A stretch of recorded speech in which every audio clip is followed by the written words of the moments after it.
Après avoir réfuté la prétendue africanité de Luqman et rétabli l'identité de celui-ci en la personne de Siracide, je vais vous faire la lecture d'un sage africain. Écoutez bien, Inch'Allah. Sourate 40, Moïse lui dit: Je cherche auprès de mon Seigneur et le vôtre protection contre tout orgueilleux qui ne croit pas au jour des comptes.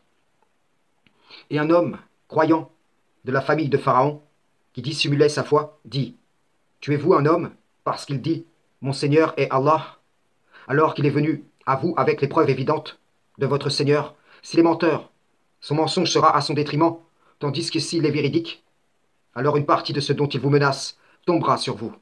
Certes, Allah ne guide pas celui qui est outrancier et imposteur, ô mon peuple, triomphant sur la terre. Vous avez la royauté aujourd'hui, mais qui nous secourra de la rigueur d'Allah si elle nous vient? Pharaon dit: Je ne vous indique que ce que je considère bon. Je ne vous guide qu'au sentier de la droiture. Et celui qui était croyant dit: Ô mon peuple, je crains pour vous un jour semblable à celui des coalisés, un sort semblable à celui du peuple de Noé, des Had, des Tamoud et de ceux qui vécurent après eux. Allah ne veut faire subir aucune injustice aux serviteurs.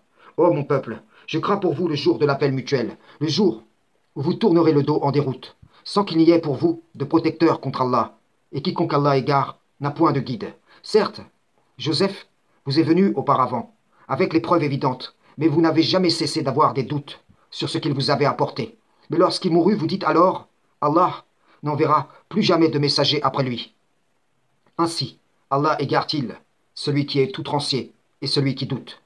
Ceux qui discutent les prodiges d'Allah sans qu'aucune preuve ne leur soit venue, leur action est grandement haïssable auprès d'Allah et auprès de ceux qui croient, et ainsi Allah scelle-t-il le cœur de tout orgueilleux tyran. Et Pharaon dit: Ô Haman, bâtis-moi une tour. Peut-être atteindrai-je les voies des cieux, et apercevrai-je le Dieu de Moïse. Mais je pense que celui-ci est menteur.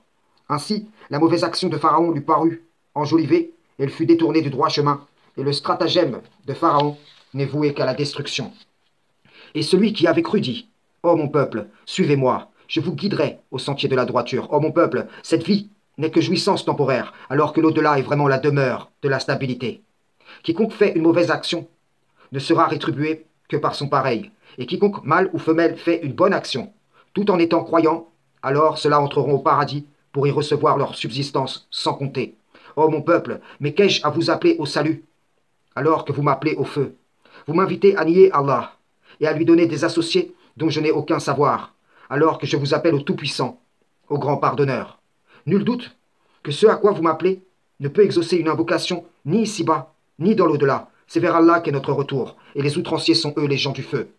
Bientôt, vous vous rappellerez ce que je vous dis, et je confie mon sort à Allah. Allah est certes clairvoyant sur les serviteurs. Allah, donc, le protégea des méfaits de leur ruse, alors que le pire châtiment cerna les gens de Pharaon, le feu auquel ils sont exposés matin et soir.